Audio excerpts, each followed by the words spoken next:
ವೀಕ್ಷಕರಿಗೆ ನಮಸ್ಕಾರ. ಸುಮಾರು ಒಂದು 3 ವಾರಗಳ ಹಿಂದೆ ತಂದೆ ತಾಯಿ ತಮ್ಮ 6 ವರ್ಷದ ಮಗನನ್ನು ಕರ್ಕೊಂಡು ಬಂದಿದ್ದರು. ಆ ಮಗುವಿನ ಮಾತು ಚಟುವಟಿಕೆಗಳು ಸ್ವಲ್ಪ ನಿಧಾನ ಇದ್ದಾವೆ ಅನ್ನೋದು ಕಂಪ್ಲೇಂಟು. ಸ್ವಲ್ಪ ಕೂಲಂಕುಷವಾಗಿ ಅವ್ರನ್ನ ಮಾತಾಡಿಸಿದಾಗ ಅರ್ಥ ಆಗಿದ್ದ ವಿಚಾರ ಏನು ಅಂತ ಹೇಳಿದರೆ, ಗಂಡ ಹೆಂಡತಿ ಇಬ್ಬರು ಕೆಲಸಕ್ಕೆ ಹೋಗ್ತಾರೆ. ಮಗುನ ಮೊದಲ 2 ವರ್ಷ ಅವರ ಅಜ್ಜಿ ಮನೇಲಿ ಬಿಟ್ಟಿದ್ರು ಊರಲ್ಲಿ, ಮತ್ತು ಇವರಿಬ್ಬರು ಕೆಲಸದಲ್ಲಿ ಬ್ಯುಸಿ ಇದ್ದರು. ಅಲ್ಲಿ ಮಗು ತನ್ನ ಪಾಡಿಗೆ ಬೆಳೀತಾ ಇತ್ತು. ಅಜ್ಜಿ ಹೆಚ್ಚಿನ ಒಂದು ಕಾಳಜಿ ತಗೊಂಡಿಲ್ಲ ಅಂತ ಹೇಳಿದರೆ ಅವರಿಗೆ ಇದು ಅರ್ಥ ಆಗಿಲ್ಲ, ಯಾಕೆ ಈ ರೀತಿ ಇರಬಹುದು ಅಂತ ಹೇಳಿ.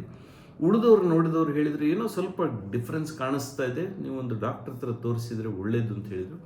ಆದರೂ ಇವರ ಸಮಜಾಯಿಷಿ ಏನು ಅಂತ ಹೇಳಿದರೆ, ಇಲ್ಲ ಅವ್ರು ಬೆಳೀತಾ ಸರಿ ಹೋಗ್ತಾರೆ, ಮಕ್ಕಳಲ್ವಾ ಬೆಳೀತಾರೆ ಅಂತ ಹೇಳಿ. ಆದರೆ ಯಾವಾಗ 2 ವರ್ಷ ದಾಟಿದ ಮೇಲೂ ಮಗು ಮಾತು ಆಡ್ತಾ ಇಲ್ಲ, ಪೇರೆಂಟ್ಸಿಗೆ ಸ್ವಲ್ಪ ಯೋಚನೆ ಆಯಿತು. ಅವರು ಪಿಡಿಯಾಟ್ರಿಷಿಯನ್ ಹತ್ರ ಹೋದಾಗ ಡಾಕ್ಟ್ರಿಗೆ ಹೇಳಿದರು, ನೋಡಿ ಸರ್, ಈ ರೀತಿ ಮಗು ಮಾತಾಡ್ತಾ ಇಲ್ಲ, ಮಾತು ಬಂದಿಲ್ಲ ಇನ್ನೂ ಅಂತ ಹೇಳಿ. ಅವರು ಅಬ್ಸರ್ವ್ ಮಾಡಿ ಹೇಳಿದರು, ಇಲ್ಲ ನೀವು ತಕ್ಷಣಕ್ಕೆ ಈ ಮಗುವನ್ನು ಪರೀಕ್ಷೆ ಮಾಡಬೇಕು, ನಾವು ಕೆಲವು ಟೆಸ್ಟ್ಗಳನ್ನು ಹೇಳ್ತೀವಿ, ಇಂಥ ಕಡೆ ಹೋಗಿ ಟೆಸ್ಟ್ಗಳನ್ನು ಮಾಡ್ಕೊಂಬನ್ನಿ ಅಂತ ಹೇಳಿ. ಅಲ್ಲಿ ನೋಡಿದಾಗ ಗೊತ್ತಾಯಿತು, there is a global delay. ಅಂದರೆ ಸಾಕಷ್ಟು ಚಟುವಟಿಕೆಗಳು ಆ ಮಗುವಿನದ್ದು ಅದರ ವಯಸ್ಸಿಗೆ ತಕ್ಕನಾಗಿ ಬೆಳೆದಿಲ್ಲ ಅನ್ನುವಂಥದ್ದು. ಇದನ್ನು ನಾವು ಆಟಿಸಮ್ ಸ್ಪೆಕ್ಟ್ರಮ್ ಡಿಸಾರ್ಡರ್ ಅಂತ ಹೇಳ್ತೀವಿ. ಉದಾಹರಣೆಗೆ, ಮಕ್ಕಳ ಸೋಷಿಯಲ್ ಸ್ಕಿಲ್ಲು ಸಾಕಷ್ಟು ಇರೋದಿಲ್ಲ. ಬೇರೆ ಮಕ್ಕಳ ಜೊತೆ ಬೆರೆಯುವಂಥದ್ದು, ಬೇರೆ ಮಕ್ಕಳ ಜೊತೆ ಆಟ ಆಡುವಂಥದ್ದು, ಬೇರೆ ಮಕ್ಕಳ ಜೊತೆ ಮಾತಾಡುವಂಥದ್ದು, ದೊಡ್ಡವ್ರು ಬಂದು ಮಾತಾಡಿಸಿದಾಗ ಅವ್ರಿಗೆ ಸರಿಯಾದ ರೀತಿಯಲ್ಲಿ ಉತ್ತರ ಕೊಡುವಂಥದ್ದು. ಹಾಗೆಯೇ ಆಲ್ರೆಡಿ ಹೇಳಿದೆ ನಾನು, ಮಾತು ಕೂಡ ತುಂಬ ಲೇಟಾಗಿ ಬಂದಿತ್ತು ಆ ಮಗುಗೆ, ಅಥವಾ ಅದು ಅಪ್ಪ ಅಮ್ಮ ಅಂತಿದ್ದು ಅಷ್ಟೇ ಹೊರತು ಹೆಚ್ಚಿನ ಮಾತುಕತೆ ಇರಲಿಲ್ಲ. ಸೊ ಕೊನೆಗೆ ಅವರು ಮಗುವನ್ನ speech therapy, occupational therapy, behavioural therapy, ಹೀಗೆ ಬೇರೆ ಬೇರೆ ರೀತಿಯಾದಂಥ ಥೆರಪಿಗಳನ್ನು ಈಗ ಶುರು ಮಾಡಿದ್ದಾರೆ. ಸುಮಾರು 6 ತಿಂಗಳಾಯಿತು ನನ್ನ ಹತ್ರ ಬರಬೇಕಾದ್ರೆ. 6 ತಿಂಗಳಲ್ಲಿ ಬೆಳವಣಿಗೆ ಇದೆ, ಆದರೆ ಪೇರೆಂಟ್ಸಿಗೆ ಮತ್ತೆ ಸಮಾಧಾನ ಇರಲಿಲ್ಲ. ಸೊ ನಾನು ಆ ಮಗುವಿನ ಕೇಸ್ ಹಿಸ್ಟ್ರಿ, ಟೆಸ್ಟ್ಗಳು ಪ್ರತಿಯೊಂದನ್ನು ಸೂಕ್ಷ್ಮವಾಗಿ ನೋಡಿದಾಗ ನನಗೆ ಅರ್ಥ ಆಗಿದ್ದು, ಪೇರೆಂಟ್ಸು ಇನ್ನೂ ತಮ್ಮ ಮಗುವಿನ ಪರಿಸ್ಥಿತಿಯನ್ನು ಒಪ್ಪಿಕೊಳ್ಳೋ ಮನಸ್ಥಿತಿಯಲ್ಲಿ ಇರಲಿಲ್ಲ. ನೋಡಿ, ಈ ಪ್ರಾಬ್ಲಮ್ಗಳಿದ್ದಾಗ ಪೇರೆಂಟಲ್ ಎಕ್ಸ್ಪೆಕ್ಟೇಷನ್ ಏನಂತ ಹೇಳಿದ್ರೆ, ನಾವೇನೋ ಒಂದು ಸ್ವಲ್ಪ ಮಾಡಿದರೆ ಮಗು ನಾರ್ಮಲ್ ಆಗಬೇಕು ಅನ್ನೋವಂಥದ್ದು. ಇಲ್ಲಿ ಮೊದಲನೇದಾಗಿ ನಾವು ಅರ್ಥ ಮಾಡ್ಕೋಬೇಕಾಗಿದ್ದು, ನಾರ್ಮಲ್ ಅಂತ ಸ್ಪೆಸಿಫಿಕ್ ಆಗಿ ಏನೂ ಇಲ್ಲ.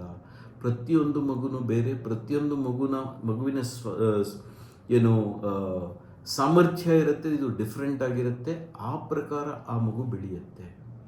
ಅದರಿಂದಾಗಿ ನಾವು ಮಕ್ಕಳ ಬೆಳವಣಿಗೆ ಅಂತ ಹೇಳಿದಾಗ ಸೂಕ್ಷ್ಮವಾಗಿ ಗಮನಿಸುವಂಥದ್ದು ತುಂಬ ಇಂಪಾರ್ಟೆಂಟು. ನಾವೇನು ಡೆವಲಪ್ಮೆಂಟಲ್ ಮೈಲ್ ಸ್ಟೋನ್ಸ್ ಅಥವಾ ಮಾರ್ಕರ್ಸ್ ಅಂತ ಹೇಳ್ತೀವಿ, ನಿಮ್ಮ ಪೀಡಿಯಾಟ್ರಿಷಿಯನ್ ಜೊತೆ ಸೂಕ್ಷ್ಮವಾಗಿ ಗಮನಿಸಿ ರಿಪೋರ್ಟ್ ಮಾಡ್ತಾಯಿರಿ. ಅವರು ಅಬ್ಸರ್ವ್ ಮಾಡ್ತಾರೆ, ಎಲ್ಲಿ ನೀವು ಹೆಲ್ಪ್ ತಗೋಬೇಕು, ಯಾರ ಹತ್ರ ತಗೋಬೇಕು ಅನ್ನೋದ್ರ ಬಗ್ಗೆ ಕೂಡ ಅವರು ನಿಮಗೆ ಮಾರ್ಗದರ್ಶನ ಕೊಡ್ತಾರೆ. 2ನೇದು, ಇವನ್ನು ನೆಗ್ಲೆಕ್ಟ್ ಮಾಡಬೇಡಿ. ಇಲ್ಲ ಬೆಳೀತಾ ಸರಿ ಹೋಗ್ತಾರೆ, ನೀನು ಹಾಗೆ ಇದೆ, ಅಥವಾ ಅಪ್ಪನೋ ಅಮ್ಮನ ಬಗ್ಗೆ ಹೇಳುವಂಥದ್ದು, ಇಂಥ ಮಾತುಗಳು. ಯಾಕೆಂತ ಹೇಳಿದ್ರೆ ಹಿಂದೆ ಇದ್ರ ಬಗ್ಗೆ ಹೆಚ್ಚಿನ ಅವೇರ್ನೆಸ್ ಇರಲಿಲ್ಲ. ಕೆಲವು ಮಕ್ಕಳು ಹೇಗೋ ಕಷ್ಟಪಟ್ಟು ಮೇಲೆ ಬಂದು, ಇನ್ನು ಕೆಲವು ಹಾಗೆ ಉಳ್ಕೊಂಡ್ಬಿಟ್ಟಿದ್ದಾವೆ. ಆದರೆ ಇವತ್ತು ಟೆಸ್ಟ್ ಮಾಡಿ ಇದನ್ನು ಗುರುತಿಸೋ ಅವಕಾಶವೂ ಇದೆ. ಹಾಗೆ ಗುರುತಿಸಿದಾಗ ಅದಕ್ಕೆ ಯಾವ ರೀತಿ ನೀವು ಪರಿಹಾರ ಕಂಡ್ಕೋಬೇಕು ಅದಕ್ಕೂ ಕೂಡ ವ್ಯವಸ್ಥೆ ಇದೆ. ಆದ್ದರಿಂದಾಗಿ ಮಕ್ಕಳನ್ನು ಸೂಕ್ಷ್ಮವಾಗಿ ಗಮನಿಸಿ. 2ನೇದು, ಇಂಥ ತೊಂದರೆ ಇದ್ದಾಗ ಫಸ್ಟು ನಾವು ಒಪ್ಪೋ ಮನಸ್ಥಿತಿಗೆ ಬರಬೇಕು.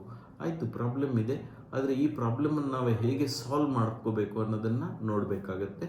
3ನೇದು, ಎಕ್ಸ್ಪೆಕ್ಟೇಷನ್ ಅಂತ ಹೇಳ್ತೀವಿ. ಯಾಕೆಂದರೆ ಇವತ್ತು ನಾವು ಇರೋದೇ 1-2 ಮಕ್ಕಳು, ಬೆಟ್ಟದಷ್ಟು ಎಕ್ಸ್ಪೆಕ್ಟೇಷನ್ ಇಟ್ಕೋತೀವಿ. ಆದರೆ ಮಗುವಿನ ಸಾಮರ್ಥ್ಯ ನಮ್ಮ ಇದ್ರ ಪ್ರಕಾರ ಇರೋದಿಲ್ಲ, ನಮ್ಮ ಎಕ್ಸ್ಪೆಕ್ಟೇಷನ್ ಪ್ರಕಾರ ಇರೋದಿಲ್ಲ. ಅವ್ರದ್ದೇ ತಮ್ಮದೇ ಆದಂಥ ಏನು ಸಾಮರ್ಥ್ಯ ಇದೆ ಅದನ್ನು ಹೊಂದಿರ್ತಾರೆ. ಬಟ್ ಅದನ್ನು ಗುರುತಿಸಿ ಆ ಪ್ರಕಾರ ಅದಕ್ಕೆ ಬೇಕು, ಏನು ಓದು ಬರಹ ಸ್ಕಿಲ್ಗಳು ಬೇಕು, ಯಾವ ರೀತಿ ಎಕ್ಸ್ಪೋಜರ್ ಬೇಕು, ಯಾವ ರೀತಿ ಟ್ರೈನಿಂಗ್ ಬೇಕು, ಇದನ್ನು ಮಾಡಿಕೊಡೋದು ಮಾತ್ರ ನಮ್ಮ ಜವಾಬ್ದಾರಿಯಾಗಿರುತ್ತೆ. ಆದ್ದರಿಂದ ನಿಮ್ಮ ಎಕ್ಸ್ಪೆಕ್ಟೇಷನ್ನು ಮತ್ತು ಅಲ್ಲಿರೋ ರಿಯಾಲಿಟಿ 2ನ್ನ ನೀವು ಅರ್ಥ ಮಾಡಿಕೊಂಡ್ರೆ ಮಾತ್ರ ನಿಮ್ಮ ಮಗುವಿಗೆ ಬೇಕಾದಂಥ ಸಪೋರ್ಟು ನಿಮಗೆ ಕೊಡೋದಕ್ಕೆ ಸಾಧ್ಯ ಆಗುತ್ತೆ. ಒಂದು ಸ್ವಲ್ಪ ಹೆಚ್ಚು ಕಮ್ಮಿ ಇದ್ದಾಗ ಧೈರ್ಯಗೆಡಬೇಡಿ, ಧೃತಿಗುಂದಬೇಡಿ, ಮತ್ತು ಎಲ್ಲಿ ಹೋಗಬೇಕು ಅನ್ನೋದ್ರ ಬಗ್ಗೆ ಯೋಚನೆ ಮಾಡಬೇಡಿ. ಪ್ರೊಫೆಷ್ನಲ್ಲು ನಿಮಗೆ ಪಿಡಿಯಾಟ್ರಿಷಿಯನ್ಸ್ ಇರ್ತಾರೆ, ಸೈಕಾಲಜಿಸ್ಟು ಇರ್ತಾರೆ. ನಾನು ಇಲ್ಲಿ ಪ್ರಮುಖವಾಗಿ ಸೈಕಾಲಜಿಸ್ಟ್ ಬಗ್ಗೆ ನಾನು ಹೆಚ್ಚಿನ ಮಾತು ಹೇಳೋದಕ್ಕೆ ಇಷ್ಟಪಡ್ತೀನಿ. ಯಾಕೆಂತ ಹೇಳಿದ್ರೆ ಬರೀ ಮನೋರೋಗಿಗಳನ್ನು ಸೈಕಾಲಜಿಸ್ಟ್ ನೋಡೋದಿಲ್ಲ. ಸೈಕಾಲಜಿಸ್ಟು ಬೇರೆ ಬೇರೆ ರೀತಿಯಾದಂಥ ತೊಂದರೆಗಳನ್ನು ಗುರುತಿಸೋ ಕೆಲಸ ಮಾಡ್ತಾರೆ ಮತ್ತು ಅದಕ್ಕೆ ಪರಿಹಾರ ಕೊಡೋ ಕೆಲಸನೂ ಕೂಡ ಮಾಡ್ತಾರೆ. ಯಾಕಂದರೆ ನಮ್ಮಲ್ಲಿ ಸಾಮಾನ್ಯ ಸೈಕಾಲಜಿ ಅಂದ ತಕ್ಷಣ ನಾವು ಬಳಸೋ ವರ್ಡು ಮೆಂಟಲ್ ಅನ್ನುವಂಥದ್ದು. ದಯವಿಟ್ಟು ಅರ್ಥ ಮಾಡ್ಕೊಳ್ಳಿ, ಸೈಕಾಲಜಿಸ್ಟ್ ಕಾರ್ಯಕ್ಷೇತ್ರ ಏನಿದೆ ತುಂಬ ವಿಶಾಲವಾಗಿದೆ. ಪ್ರಾಬ್ಲಮ್ ಐಡೆಂಟಿಫೈ ಮಾಡೋದು, ಪ್ರಾಬ್ಲಮ್ ಸಾಲ್ವ್ ಮಾಡೋದಲ್ಲದೆ ಡೆವಲಪ್ಮೆಂಟಲ್ ಬಗ್ಗೆ ಕೂಡ ಸೈಕಾಲಜಿಸ್ಟ್ಗಳು ನಿಮಗೆ ಸಾಕಷ್ಟು ಸಹಾಯ ಮಾಡಬಲ್ಲರು. ಆದ್ದರಿಂದ ಯಾವುದೇ ಕಾರಣಕ್ಕೆ ಹೆಸಿಟೇಟ್ ಮಾಡಬೇಡಿ, ಧೈರ್ಯವಾಗಿ ನಿಮ್ಮ ಮಗುನ ಕರ್ಕೊಂಡು ಹೋಗಿ ಏನು ಟೆಸ್ಟ್ ಮಾಡಿಸ್ಬೇಕೋ ಅದನ್ನು ಮಾಡಿಸಿ ಅಂತ ನಾನಿಲ್ಲಿ ಕಳಕಳಿಯಿಂದ ನಿಮ್ಮಲ್ಲಿ ಕೇಳ್ಕೊತೀನಿ. ಧನ್ಯವಾದಗಳು.